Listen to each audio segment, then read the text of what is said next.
서인국이 연기하는 이재는 죽음이라는 초월적인 존재를 만나 총 13번 환생하게 되는데요. 주인공 최이재가 어떤 최후를 맞이할지 원작 스토리를 따라가며 결말까지 요약해드리겠습니다. 주인공 최이재는 31살로 대학교 졸업 후 5년째 취업 실패한 취준생입니다. 남아있는 알바비는 모두 영차 코인에 올인했으나 당연히 코인은 날아갔고 월세가 밀려 주인에게 독촉받고 있는 상황이죠. 패배자가 된 것 같은 이재는 당숙의 장례식에 참석하는데요. 아직도 취직 못했냐는 사촌들의 훈수에 폭발해 "시발 그만 좀 해요" 라며 욕을 하고 집에 돌아오죠. 그날 밤 이재는 전 여자친구인 강지은에게 전화를 걸었습니다. 이재는 지은과 대학생 때부터 사귀었는데요. 그녀는 이재와 달리 졸업하고 나서 곧바로 취준에 성공합니다. 그래도 몇 년간 이재의 취준을 재촉하지 않고 기다려주었죠. 그러던 어느 날 지은은 퇴근하고 이재의 집에 놀러 갔는데 이재는 더러운 집 소파에 누워 뒹굴대며 이력서도 전혀 쓰지 않고 놀고 있는 모습을 보게 됩니다. 지은은 실망하여 그에게 헤어지자고 했고 그렇게 이들의 6년 연애는 끝이 났죠. 지은에게 전화를 걸어보니 그녀는 곧 결혼을 앞두고 있었습니다. 이제는 내가 취업했다면 너는 나랑 결혼했겠지? 라며 자조적으로 물어보았는데요.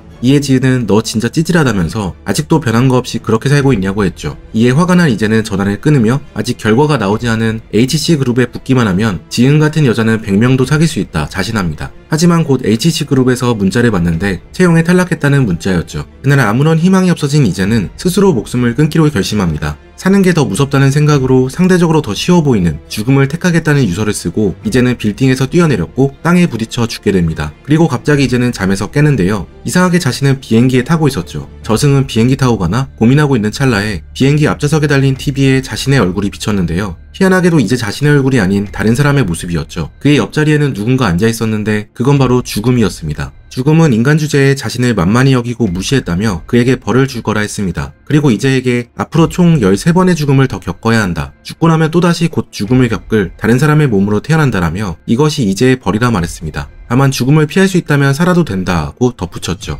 이제는 슬쩍 자신의 몸을 살펴보니 꽤 비싼 옷으로 치장하고 있다는 걸 쉽게 알 수 있었습니다. 비행기 좌석도 비즈니스 클래스에 타고 있었죠. 왠지 이 삶을 살아보고 싶다는 생각이 든 이재에게 죽음은 비웃으며 "인간들은 참 긍정적이야. 살아도 된다는 문장 한 개를 듣고 그렇게 희망 회로를 돌리다니라며 한번 죽음을 피할 수 있을지 지켜보겠다고 말하고 떠났습니다. 그때 비행기가 난기류를 만나 흔들리고 덜컹거리기 시작합니다. 이제는 곧 죽을 거라 생각해 안 된다는 스튜어디스의 만류에도 혼자 구명복을 껴입었죠. 하지만 다행히 곧 비행기는 운행이 안정되기 시작합니다. 그때 갑자기 어떤 빛나는 물체가 날아오더니 이재의 몸에 박혔는데요. 그러면서 자신의 몸의 주인인 박태수의 정보가 입력되기 시작합니다. 성공한 사업가 박태수는 금수저로 태어나 아빠 백으로 회사를 차려 승승장구하면서도 자신이 회사를 일궈낸 거라 착각하는 남성이었는데요. 부와 권력을 손에 쥔 삶이기에 이제는 이 인생을 잘 살아보겠다며 절대 죽지 않겠다고 다짐합니다. 그때 갑자기 비행기 밖에서 연기가 피어오르는데요. 비행기 날개가 불이 붙은 것이었죠. 그대로 비행기는 추락하고 이제는 죽어 다시 죽음을 마주합니다. 죽음은 앞으로 12번 남았다며 그래도 살아남는 건 가능하다고 말하고 그에게 총을 쏩니다. 두 번째 죽음이 시작된 것이었죠.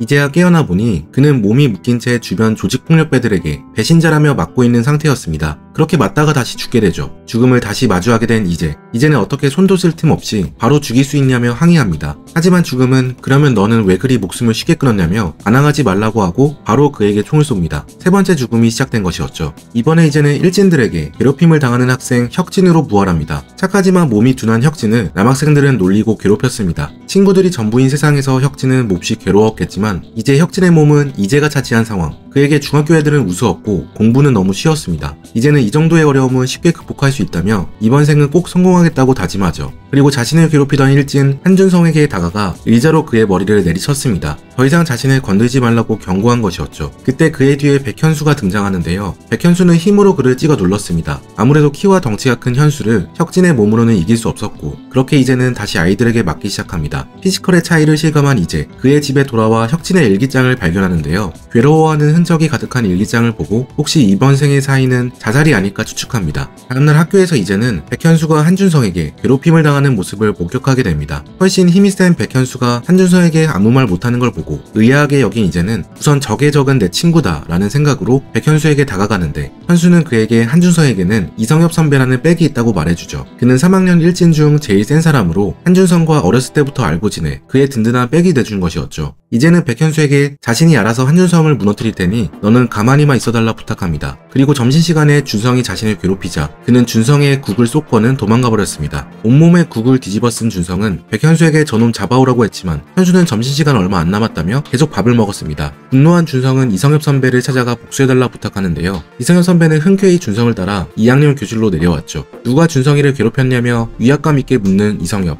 그때 이제는 최대한 찐따미를 발휘하며 자기가 그랬다고 이야기합니다. 이에 성엽은 당황하는데요. 준성에게 이딴 애 하나 제안 못해 자기를 불렀냐며 오히려 준성에게 화를 냈죠. 그리고 어디서 자기 아는 척하지 말라며 가버렸습니다. 성엽을 포함한 일진들에게 가장 중요한 것은 가오인데 준성이 가오 없이 찐따에게 당한 것에 분노한 것입니다. 그 후 아이들은 더 이상 이제를 괴롭히지 않았습니다. 반대로 한준성은 왕따가 되었죠. 그렇게 조용하나 싶었는데 어느 날 놀이터에 혼자 있던 이재에게 한준성이 다가와 너 때문에 왕따가 됐다며 이재의 머리를 벽돌로 찍어버렸습니다. 그렇게 세 번째 생도 죽음으로 끝나버렸죠. 다시 죽음을 만나게 되자 이제는 그녀에게 혁진의 사인이 자살이었던 것 같은데 이렇게 규칙을 바꿔 네 맘대로 죽이는 게 어딨냐고 따집니다. 그러자 죽음은 자기에게 대들지 말라며 이제를 때려눕힙니다. 그리고 이번만 알려준다며 혁진의 원래 사인은 자살이 맞았지만 준성에게 죽게 된 것은 자신이 조작한 게 아니라고 했습니다. 그건 이제가 혁진의 몸으로 선택한 행동의 결과라고 했죠. 그리고 죽음은 다시 이제를 네 번째 죽음으로 보내버리는데요. 이번 삶은 천재 마술사로 환생하게 되는데 이제가 눈을 떴을 때 그는 수조 속에 갇혀 탈출 마술을 선보이겠다며 발버둥 치고 있었습니다.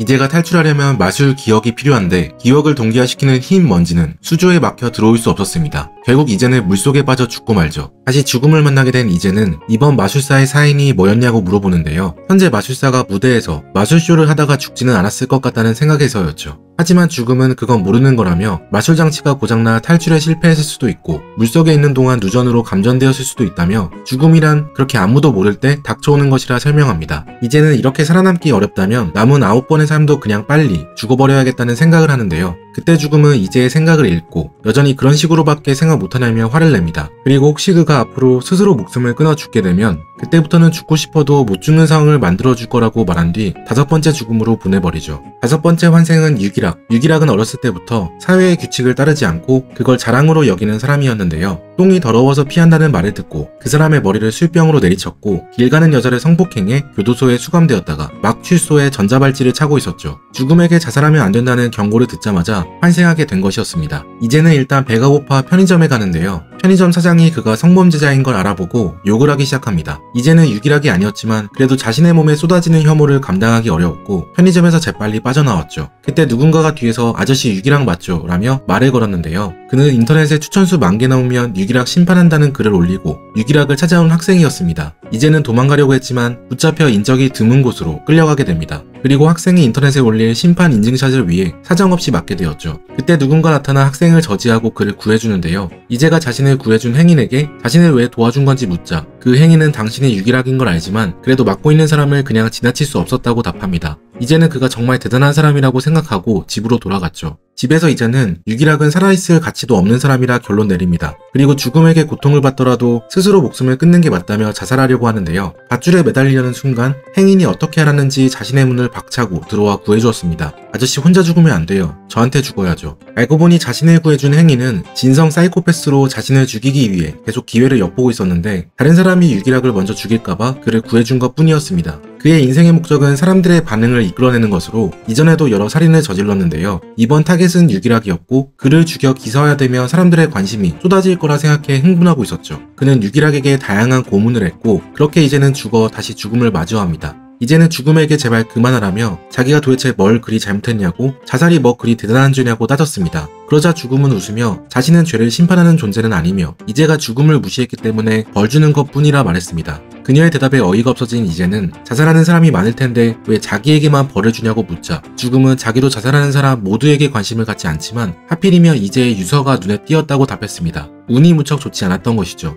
그 후 이제는 6번째 죽음을 막기 위해 김구찬으로 다시 태어납니다. 김구찬은 얼굴이 못생기고 키가 작았지만 웃긴 말주변을 가지고 있어 그 재능으로 스트리머가 되어 부자가 된 사람이었습니다. 이제가 구찬의 집에서 TV를 켜보니 성범죄자 유기락의 죽음이 보도되고 있었는데요. 이제는 이 뉴스를 보면서 자신의 죽음에 대해 생각했죠. 유기락이 죽고 김구찬으로 환생했는데 막 유기락에 대해 보도되는 뉴스로 보아 연속되는 죽음 사이에 시간 간격이 짧고 시간의 흐름도 순방향으로 이어지고 있다는 것을 깨닫습니다. 즉 유기락이 죽은 다음 유기락 전에 죽은 과거의 인물로 돌아가는 것이 아닌 유기락 죽음 이후의 인물로 돌아간다는 것이었죠. 만약 자신이 이번에 죽기 전 현금이나 귀금속을 어떻게든 챙기면 그게 미래의 자신이 다음번 삶에서 챙길 수 있겠다는 생각이 든 이제 그는 구찬의 재산 중 현금 14억을 챙겨 산에 산에 숨기기로 합니다. 죽음을 이길 수도 있다는 생각에 기분이 좋아진 이제는 산에 돈을 묻고 하산하다가 그만 굴러떨어지고 마는데요. 그때 이제의 머릿속으로 엄마에 대한 생각이 떠오릅니다. 어린 나이에 과부가 된 엄마는 홀로 이제를 키워왔고 이제는 자신이 크면 엄마를 지켜주겠다고 다짐했죠. 하지만 취업에 몇 번 실패하고 자격지심으로 똘똘 뭉친 이제는 중소기업에 취직해보는 건 어떻겠냐는 엄마의 권유에 남들이 자기를 뭘로 보겠냐며 고집을 피웠습니다. 그리고 결국 대기업 취직에 실패해 죽기로 결심하고 빌딩 꼭대기에 올라갔는데요. 사실 그때 엄마에게 전화가 왔지만 이제는 전화를 무시하고 자살했던 것이죠. 이제가 엄마의 생각을 하며 정신을 못 차리고 있을 때 한 아저씨가 김구찬의 몸을 흔들어 그를 깨웠습니다. 아저씨는 그에게 괜찮냐며 여기는 어쩐 일이냐고 물었습니다. 그러자 재발절인 구찬은 그럼 아저씨는 여기 왜 있는지 되물었는데요. 그는 여기에 집을 짓고 살고 있다고 말했죠. 그러면서 아저씨는 구찬이 이런 인적이 드문 산에 온 이유가 혹시 고민이 많아서 온 거냐고 이것 또한 지나가리라는 마음으로 버텨보라고 조언합니다. 그렇게 구찬은 집으로 돌아가죠. 구찬은 집으로 돌아와 혼자 술을 마시려다가 방송을 켜보는데요. 그러자 순식간에 수천 명이 그의 방송을 보려고 몰려들었습니다. 그리고 술을 마시는 그에게 같이 술 마시자며 댓글을 달았고 무슨 힘든 일이 있었냐며 위로했습니다. 이제는 사람들의 말에 위안을 받았고 방송을 끄면 엄마 생각이다 미친듯이 방송을 했습니다. 그렇게 그는 잠도 제대로 안 자고 방송을 이어나가다가 죽게 됩니다. 다시 죽음을 만난 이제 그는 숨겨둔 구찬에 돈이 있었기에 마음이 든든하여 미소를 띄었는데요. 그러자 죽음은 언제까지 웃을 수 있는지 보자며 그에게 총을 쏘았습니다.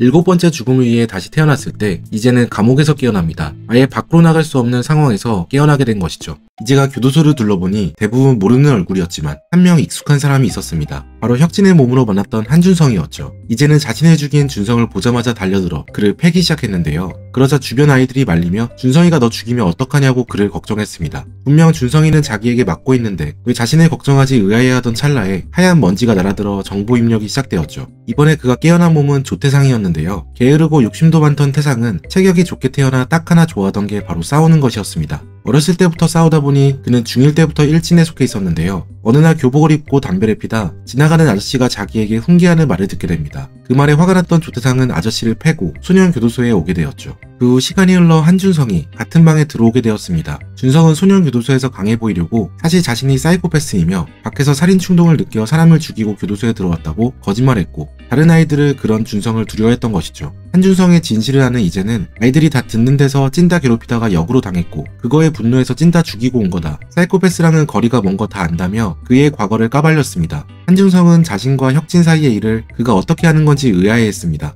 한편 다른 교도소 아이들은 지금껏 한준성에게 속았다는 생각에 그를 구타하기 시작했죠. 이제는 그런 준성과 아이들을 무시하고 자신이 어떻게 죽을 예정인지 고민해보는데요. 아마 교도소에서 죽지 않겠나 추측하며 출소만 한다면 숨겨둔 구찬의 돈을 찾아 부유하게 살 것이라고 결심합니다. 한편 한준상은 조태상에게 복수하기 위해 밤에 몰래 칫솔을 갈아 조태상을 찌르려고 하는데요. 하지만 이제는 준성이가 혁진을 죽인 것처럼 태상도 죽일 수 있다고 미리 예측하고 있었고 밤에 자는 척을 하다가 준성을 따라 들어가 그에게 내가 너한테 또 죽을 것 같아? 라며 경고했습니다. 준성은 영문을 몰라 당황했고 이제는 마치 조태상이 혁진의 귀신에 빙의된 것처럼 앞으로도 그렇게 행동하면 옆에서 지켜보다 죽이겠다며 연기를 했죠. 이에 제정신이 아니게 된 한준성. 이제는 출소날이 되어 무사히 교도소 밖을 나갈 수 있게 되는데요. 그 후 구찬의 돈을 숨겨둔 산을 찾아가죠. 그때 지난번 구찬의 몸으로 만난 산에 사는 아저씨를 또 만나게 됩니다. 희한하게 아저씨는 금통에 시계를 차고 있었죠. 아저씨는 삽을 들고 있던 이제에게 여긴 사람이 다니지 않는 산인데 왜 온 것이냐, 삽은 뭐냐며 그에게 삽을 줘보라고 했죠. 이제가 순순히 삽을 건네주자 아저씨는 그를 때려 기절시켰습니다. 깨어나 보니 몸은 묶여 있었는데요. 아저씨는 사실 구찬이 숨긴 돈을 찾아내어 자신이 가지고 있었죠. 이제는 신체 능력이 뛰어난 조태상의 몸으로 아저씨를 제압할 수 있었고 아저씨는 조태상을 낫으로 죽이려다 되려 본인이 낫에 맞아 죽게 됩니다. 그 후 아저씨의 집에서 잠든 이제 조태상이 엄마에게 오는 전화에 이제는 전화를 받지 말까 생각했지만 죽기 전 엄마의 전화가 떠올라 전화를 받았습니다. 태상의 엄마는 아들 보고 싶다며 빨리 집으로 오라고 했죠. 이제는 살기 위해 조태상이 할 만한 행동은 피하려고 했지만 태상이 엄마의 말에 일단 태상의 집으로 가기로 합니다. 돈은 지하철 물품 보관함에 넣어두었죠. 이제가 태상의 집 앞에 가자 그를 기다리는 사람이 있었는데요. 바로 담배를 훈계하다 태상에게 맞아 몸이 불구가 된 아저씨였죠. 그는 복수를 위해 태상의 출소 날 그를 기다린 것입니다. 결국 이제는 그 칼에 맞아 다시 죽게 되죠. 8번째는 장건우의 삶으로 부활하는데요. 어렸을 때부터 잘생긴 얼굴로 쉽게 삶을 살아온 그는 큰 욕심이나 미래에 대한 고민 없이 살던 사람이었습니다. 이제는 어떻게 하면 살아남을 수 있을까 고민하다가 자신의 죽음을 피할 수 없겠다는 생각을 하는데 무엇을 하든 죽음이 기다릴 것 같다는 생각이었죠. 이에 앞으로 굳이 살겠다고 노력하지 않기로 결심한 이제는 부천의 돈을 자신의 엄마에게 전달해주기로 마음먹는데요. 그렇게 이제는 오랜만에 자신의 엄마가 살던 집으로 가보게 됩니다. 그리고 엄마가 없을 만한 시간에 집 비번을 눌러 문을 연 뒤 돈이 든 가방을 놓고 집을 나왔죠. 그렇게 건우의 집에 돌아가려는데 길에서 엄마와 마주치게 됩니다. 엄마는 당연히 이제를 전혀 알아보지 못하고 지나치려 했고 이제는 엄마에게 저기요 오래오래 살으세요라고 뜬금없이 말하고 집으로 돌아오게 됩니다. 그에게 가장 괴로웠던 순간이었죠. 그 후 장건우의 오피스텔에 돌아온 이제는 다음날 카페로 일하러 가는데요. 카페에 여손님 한 명이 차가운 얼굴로 들어와 아이스 아메리카노 한 잔을 주문합니다. 그 손님은 퇴근할 때까지 노트북으로 뭔가를 쓰며 열중했죠. 며칠 뒤 집에 돌아와 TV를 켜보니 아나운서가 한 가정집에서 출처를 알 수 없는 거액의 현금 가방이 발견되었다는 기사가 나왔습니다. 이제의 엄마는 이제가 돈을 놓고 간 줄도 모르고 경찰에 신고한 것이었죠. 이제는 엄마의 행동에 순간 짜증이 났지만 자기 것이 아니니 당연히 신고해야 하는 것 아니냐며 양심적인 인터뷰를 하는 엄마의 대답을 듣고 엄마가 대단하다고 느끼게 됩니다. 장건우의 몸에 들어온 지 일주일, 아직도 이제는 살아있었는데요. 그는 카페에서 일하면서 심심해 서랍 속의 밤이라는 정지수의 장편 소설을 읽기 시작합니다. 그리고 알고 보니 카페에서 아메리카노를 주문하던 손님이 소설작가 정지수라는 걸 알게 되죠. 이제는 그녀에게 말을 걸며 사실 저도 소설로 써보고 싶은 아이디어가 있다며 자신이 지금껏 죽음을 만나 겪은 일을 마치 소설 속 이야기처럼 말해보았는데요. 지수는 이야기가 너무 좋다며 마치 자신이 직접 겪은 것처럼 생생하다고 좋아했습니다. 그리고 내일 또 이야기해달라고 웃으며 말을 건넸죠. 이제는 지수의 웃음이 장건우의 얼굴이 아니라 이제 자신에게 향한 느낌을 받게 됩니다. 그 후 그녀가 카페에 올 때마다 이제는 자신의 이야기를 들려주었고 둘은 어느새 카페 밖에서도 만나 데이트를 하는 사이가 되었습니다. 이제는 다시 살고 싶어졌죠. 하지만 이제와 지수는 데이트를 하다 차에 치이게 됩니다. 운전자는 버릇없는 금수저로 당시 무면허의 만취 상태였죠. 음주운전자는 지수와 이제를 박은 뒤 신고할 생각은커녕 어떻게 하면 상황을 벗어날 수 있을지 고민합니다. 그리고 자신의 똘마니에게 자기 대신 운전했다고 해주면 평생 연봉 넉넉히 챙겨주겠다고 말하죠. 똘마니는 차 안에 블랙박스 메모리 카드를 하수구에 버린 뒤 자신이 죄를 뒤집어 쓰겠다고 합니다. 그렇게 둘이 웃으며 죄를 공모할 때 이제는 서서히 죽어갔습니다. 지수도 그 자리에서 즉사했죠. 그렇게 다시 죽음을 만나게 된 이제. 지수씨가 원래 그렇게 죽는 것이었는지 아님 자신을 알게 되어 죽은 것인지 따져 물었는데요. 죽음은 원래부터 둘의 죽음이 예정되어 있었다고 했죠. 분노한 이제는 빨리 다시 환생해 음주운전자에게 복수하기로 다짐합니다. 그리고 죽음에게 빨리 보내달라고 했죠. 그의 9번째 삶은 예전 유기락을 죽였던 살인마 정규철이었습니다. 그는 기억이 동기화되어 정규철의 기억을 알게 되자마자 구토를 시작했는데요. 끔찍한 살인마였던 정규철의 기억은 사실상 살인일지와 마찬가지였기 때문이죠. 정규철은 뇌종양으로 서서히 몸이 쇠약해져 가고 있었습니다. 이제는 정규철의 몸으로 건우와 지수를 죽인 음주운전자에게 수하려고 계획하는데요. 하수구에 빠뜨린 메모리 카드를 찾아내어 음주운전자가 사는 곳을 알아냈고 그를 차로 치어 절름발이로 만들었죠. 그리고 그를 차에 실어 으슥한 곳으로 데려가 처리하려고 했습니다. 이제는 꽤 냉정한 스스로의 모습에 놀랐는데요. 살인자의 몸에 들어가 있어 그런지 자신도 더 잔혹해지는 듯한 느낌을 받았죠. 그는 음주운전자를 싣고 운전하다가 병세가 심해져 정신이 흐릿해져 나무에 차를 받고 맙니다. 다행히 살아나긴 했지만 정신을 차렸을 때 이미 음주운전자는 도망친 후였죠. 이제는 서둘러 음주운전자의 뒤를 밟는데 그때 한 밀렵꾼이 모는 트럭에 음주운전자가 치여 죽는 것을 보게 됩니다. 밀렵꾼은 운전자의 시신을 싣고 자리를 피했고 이제는 장규철의 집으로 돌아갔죠. 병세가 심해져 자신이 곧 죽을 것을 직감한 이제는 자신이 알고 있는 정규철의 범죄에 대해 일기에 작성합니다. 장규철이 지은 범죄를 제대로 벌하고 피해자의 생사를 알지 못하는 유족들에게 조금이나마 도움이 되었으면 좋겠다는 마음에서였죠. 그렇게 이제는 범죄 일기를 적다가 뇌종양 증세가 악화되어 사망하게 됩니다. 다시 죽음을 마주한 이제. 이번에도 이상하게 죽음이 총을 들고 자리를 비운 상태였는데요. 이제는 몰래 총을 훔쳐 얼마 뒤 나타난 죽음에게 겨누고 총을 쏘았죠. 하지만 죽음은 죽지 않았고 바로 자신에게 박힌 총알을 꺼내 이제의 몸에 박았습니다. 이제의 10번째 환생은 안지영으로 42살의 경찰인데요. 화목한 가정에서 태어난 안지영은 경찰인 아빠를 따라 어렸을 때부터 경찰을 꿈꿔왔습니다. 하지만 그가 15살이 되던 해 그의 아버지는 흉악범들을 체포하던 도중 순직했고 한순간에 남편을 잃은 어머니는 정신적으로 큰 충격을 받았죠. 원래 어머니는 지영이도 아빠를 따라 경찰이 되기를 희망했었지만 막상 지영이 성인이 되어 경찰 시험에 합격했을 때 그의 어머니는 남편처럼 아들도 위험해질까봐 걱정했습니다. 이에 지영은 엄마를 위해 현장에서 위험한 일이 생길 때마다 자신의 몸을 1순위로 지켰는데요. 하지만 동료 경찰들은 그런 그를 보며 이기적이고 겁쟁이라고 생각했죠. 그 후 지영이 41살이 되었을 때 어머니가 돌아가셨고 그의 곁에는 아무도 남지 않았습니다. 특히 그의 후배 경찰 우지우는 애초에 기대가 아예 없다며 그가 현장에서 도망쳐도 신경 쓰지 않는 정도에 이르렀죠. 안지영으로 부활한 이제는 우선 경찰로서 정규철의 흔적부터 찾기로 결심합니다. 그리고 마치 형사의 촉인 양 자연스레 정규철의 거처를 찾아내고 그 속에 숨겨진 증거물들을 발견해 정규철의 죄를 입증하죠. 이 과정을 보며 동료 형사들은 그를 점차 신뢰하기 시작합니다. 후배 우지원도 그와 친해져 자신의 집으로 초대를 하는데요. 지훈은 한 가정의 가장으로 토끼 같은 딸 슬기의 아빠였습니다. 딸 슬기는 이재에게 다가와 아빠가 경찰인데 자주 아프다며 걱정하는 마음을 털어놓았는데요. 이 말을 듣고 이재는 이번 생에서 자신의 목숨은 지훈을 위해 희생하기로 마음먹습니다. 그리고 딸 슬기에게 자기가 아빠를 지켜줄 테니 걱정하지 말라고 했죠. 이후 안지영과 우지훈은 듀오로 활동하다 조폭을 검거하는 현장에 나가게 되는데요. 이들은 옥상에서 대치하다가 조폭이 숨겨둔 총을 꺼내 이들에게 겨눴고 이제는 지금이야말로 자신이 희생할 타이밍이라고 생각해 조폭에게 달려들어 그와 함께 떨어져 투신 자살을 했습니다. 이번에도 어김없이 만나게 된 죽음은 굉장히 화난 표정을 짓고 있었는데요. 자신이 스스로 목숨을 끊으면 안 된다고 경고하지 않았냐 하자 이제는 우지훈 형사를 구하려고 희생한 거라고 당당하게 얘기했습니다. 그러자 죽음은 그를 비웃으며 그를 11번째 삶으로 보내버렸죠. 11번째 삶은 버스터미널에서 시간을 때우는 노숙자의 삶이었는데요. 터미널의 TV에는 안지영 형사의 순직 사건이 보도되고 있었습니다.